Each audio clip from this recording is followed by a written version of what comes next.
আসসালামু আলাইকুম প্রিয় দর্শক। অন্য মঞ্চের আলোচনায় আজ আমাদের সঙ্গে রয়েছেন বাংলাদেশের ডিজিএফআই গোপনে ভারতে এসেছেন চিকিৎসার জন্য।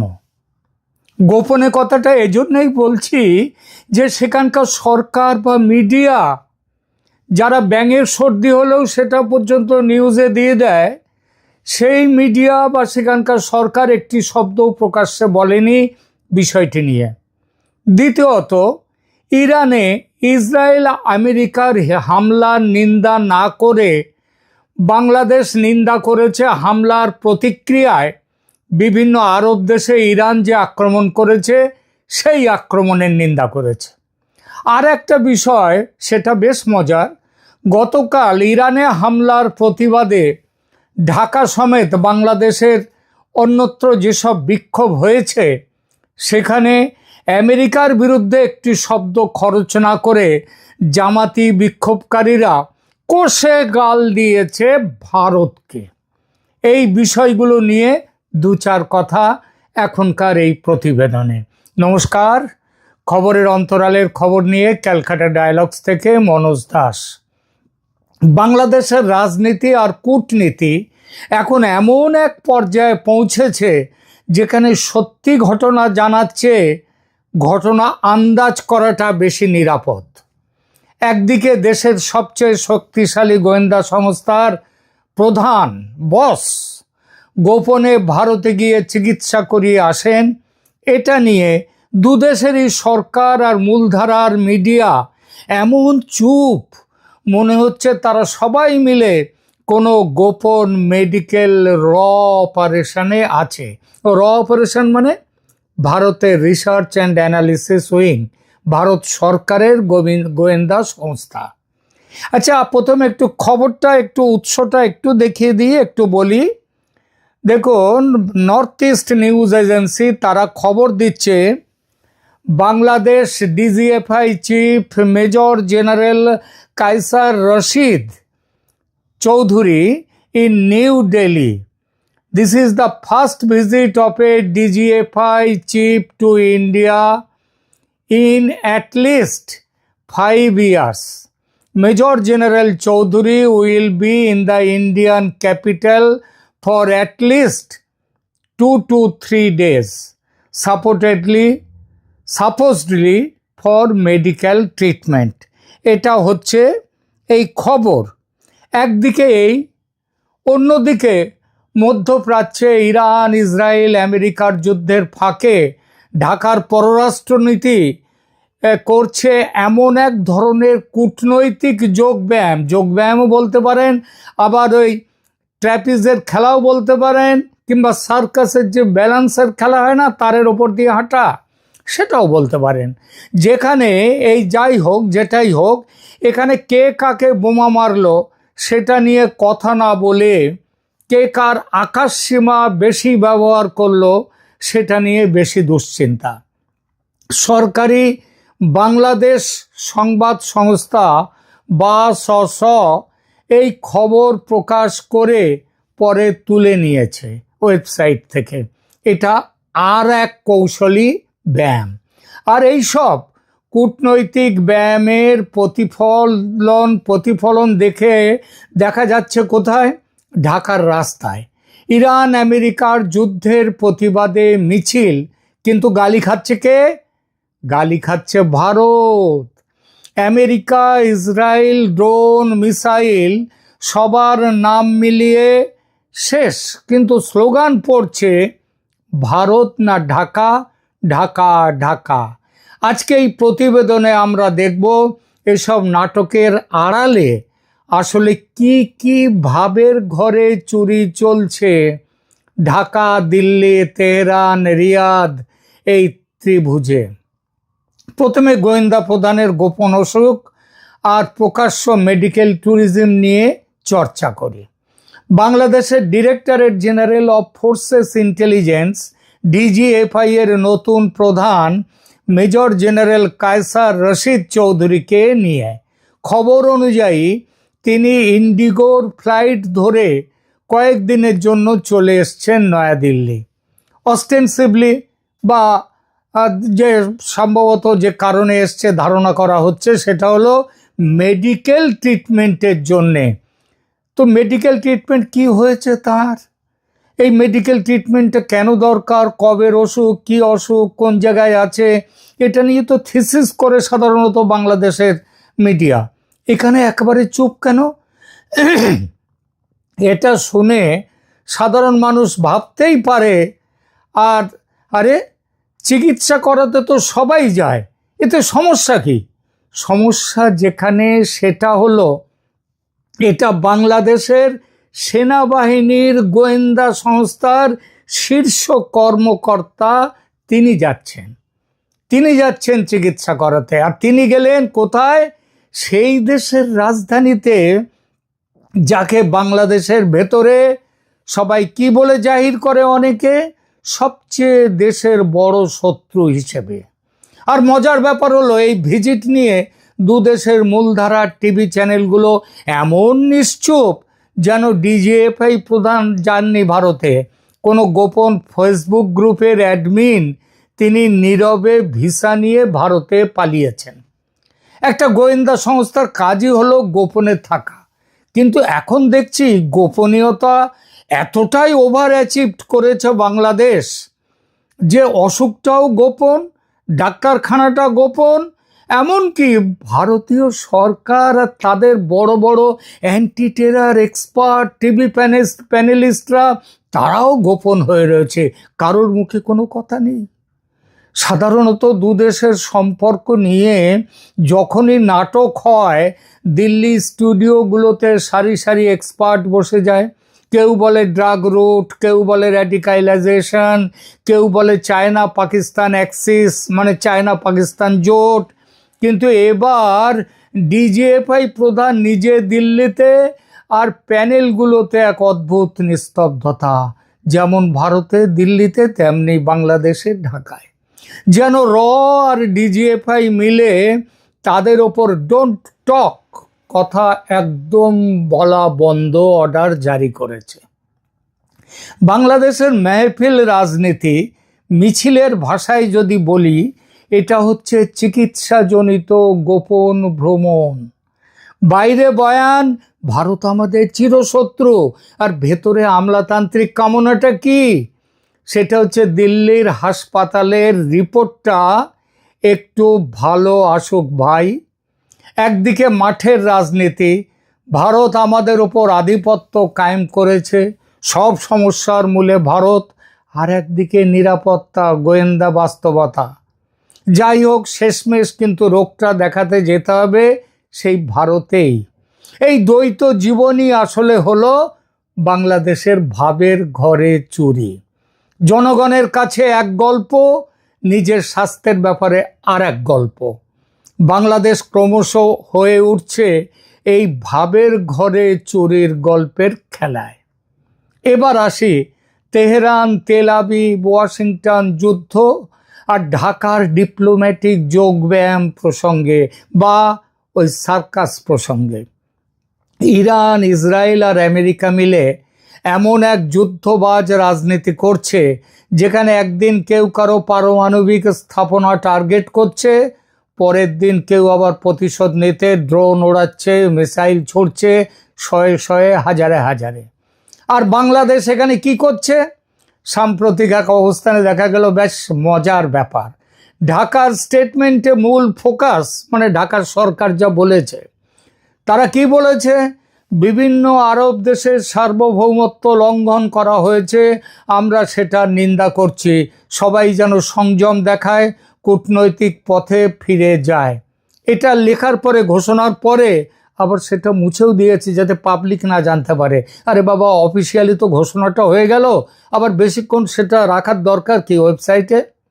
কাগজে কলমে ভাষাটা খুব ডিপ্লোম্যাটিক আর ব্যালেন্সড, কিন্তু পলিটিক্যাল রিডিং করলে বোঝা যায় মজাটা আসলে অন্য জায়গায়। স্টেটমেন্টে ইসরায়েল আমেরিকার নাম সোজাসাপটা বলা হচ্ছে না, আবার ইরানের নামও সেভাবে হাইলাইট না করে ঘুরিয়ে বলা হচ্ছে যেই যার যার আকাশসীমা ব্যবহার করুক, সার্বভৌমত্ব লঙ্ঘন মারাত্মক খারাপ জিনিস। অর্থাৎ ড্রোন মিসাইল কার সেটা নিয়ে অত কথা না বলে আকাশ আর সীমান্ত কার সেটা নিয়ে বেশি বিবেচনা জরুরি, অন্তত বাংলাদেশের সরকারের বিবেচনায়। আসলে বাংলাদেশের পররাষ্ট্র নীতি এখন 3 দিক থেকে চাপে। এক, মুসলিম বিশ্বের আবেগ, বিশেষ করে ফিলিস্তিন ইরান ইস্যুতে সলিডারিটি দেখাতেই হবে। 2, গালফ দেশগুলোতে লাখ লাখ বাংলাদেশি শ্রমিক, সেখানে সম্পর্ক নষ্ট করার সাহস নেই। 3, ভারতের সঙ্গে সম্পর্ক, দিল্লিকে বিরক্ত করলে ভিসা ট্রানজিট থেকে শুরু করে বাণিজ্য নিরাপত্তা সবখানেই চাপ আসতে পারে। তাই নীতিটা এমন, যখন ইসরায়েল ইরানকে আক্রমণ করে তখন আলাদা করে স্টেটমেন্ট দিয়ে বলে এটা আন্তর্জাতিক আইন ভঙ্গ, আমরা নিন্দা করছি কড়া ভাষায়।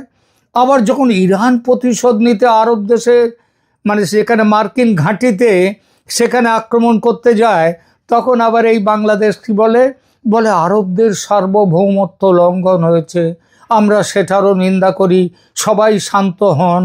শুনতে খুব ব্যালেন্সড লাগে, ভালো লাগে, কিন্তু প্র্যাকটিক্যালি এটা হচ্ছে কেমন জানেন? তাহলে বলি একটা গল্প ছোট্ট করে।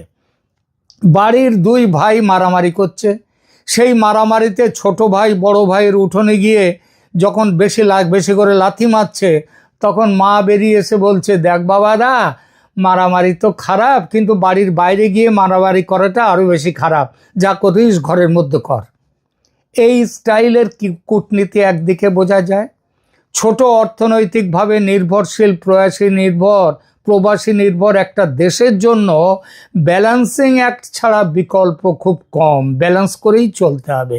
কিন্তু মজার জায়গাটা হলো, আর যে জায়গাটা ব্যঙ্গের জায়গা, সেটা হলো বাড়ির ভেতরের বয়ান আর বাইরের কূটনৈতিক বয়ান, এ দুটো একেবারে আলাদা।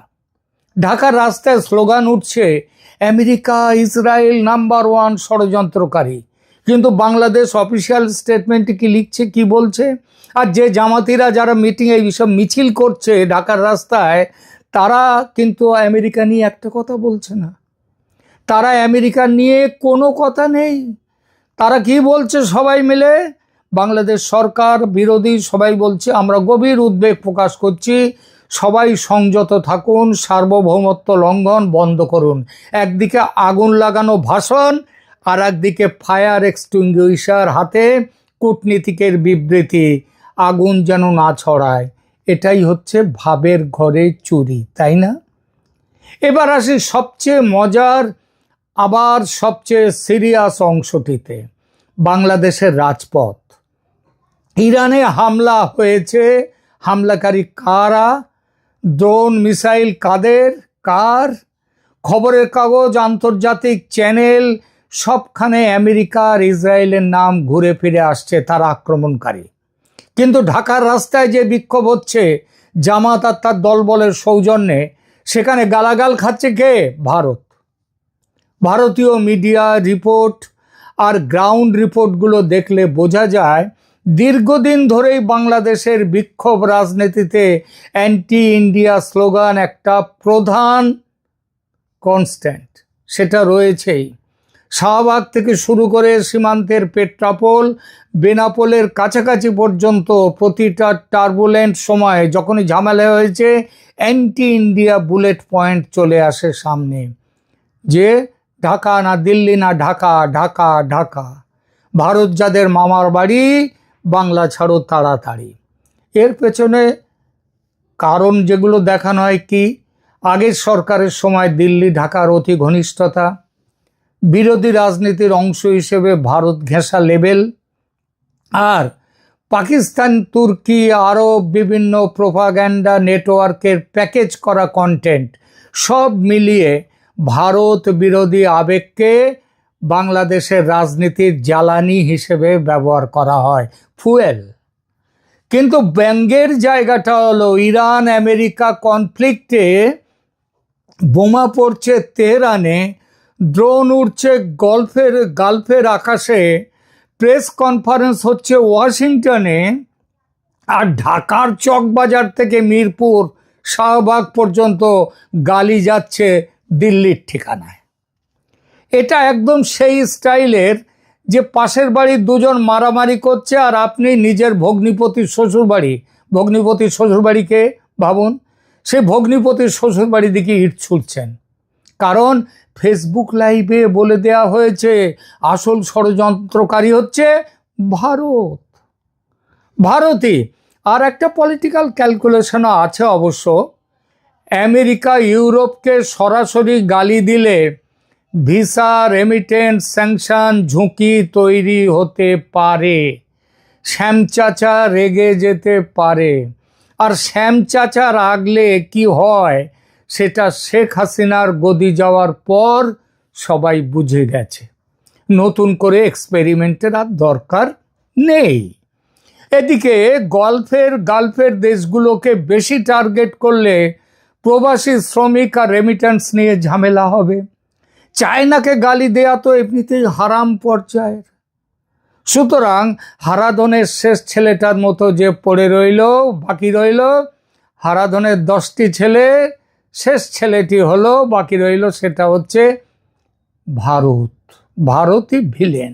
ফলাফল দাঁড়ালো আন্তর্জাতিক রাজনীতিতে মূল প্লেয়ার অন্য কেউ, কিন্তু বাংলাদেশি প্রোটেস্ট পলিটিক্সের সেফ শত্রু হলো ভারত। এটা সেই বহু পুরনো anti India universal remote control. যে ইস্যুই হোক, চ্যানেল ঘোরালেই গিয়ে থামবে দিল্লির গলায়। সব মিলে ছবিটা এমন দাঁড়াচ্ছে, দেশের ভেতরে অ্যান্টি ইন্ডিয়া স্লোগানে রাজনীতি গরম, দেশের ভাই বাইরে সেই ভারতে গিয়েই চিকিৎসা করিয়ে আসছেন নিরাপত্তা যন্ত্রের মাথা, সেনাবাহিনীর গোয়েন্দা বিভাগের প্রধান। মধ্যপ্রাচ্যে কে কাকে কতটা মিসাইল মারল সেটা বাদ দিয়ে কে কার আকাশ সীমায় ঢুকলো সেটা নিয়ে ডিপ্লোম্যাটিক স্টেটমেন্ট। আর ইরান, আমেরিকা, ইসরায়েল, গালফ সব কিছুর ফাঁকে বাংলাদেশের রাজনীতিবিদ, অ্যাক্টিভিস্টদের সেফ টার্গেট ভিলেন ভারত। এগুলো আলাদা আলাদা ঘটনায় দেখতে হাস্যকর লাগতে পারে, কিন্তু একসাথে ছবি আঁকলে বোঝা যায় ভাবের ঘরে চুরি আসলে একটা ফুল টাইম পলিটিক্যাল প্রফেশন। জনগণকে বলা হচ্ছে আমরা কেউ কারো দালাল নই, আমরা স্বাধীন পররাষ্ট্রনীতি চাই, কিন্তু বাস্তবে অর্থনীতির জন্য গালফকে খুশি রাখতে হবে, সিকিউরিটির জন্য ভারতের ওপর নির্ভর করতে হবে, ডলার আর স্যাংশনের ভয়ে আমেরিকাকে খুব বেশি খেপানো যাবে না। আবার ঈদ আর জুমার খুতবা, উম্মা রোল মডেল না হলে ভোটের বাজারে সমস্যা। এই চারদিকে চাপ সামলাতে গিয়ে বাংলাদেশের রাজনীতিবিদরা এক অদ্ভুত মাল্টিপল পার্সোনালিটি ডিসঅর্ডারে ভুগছেন।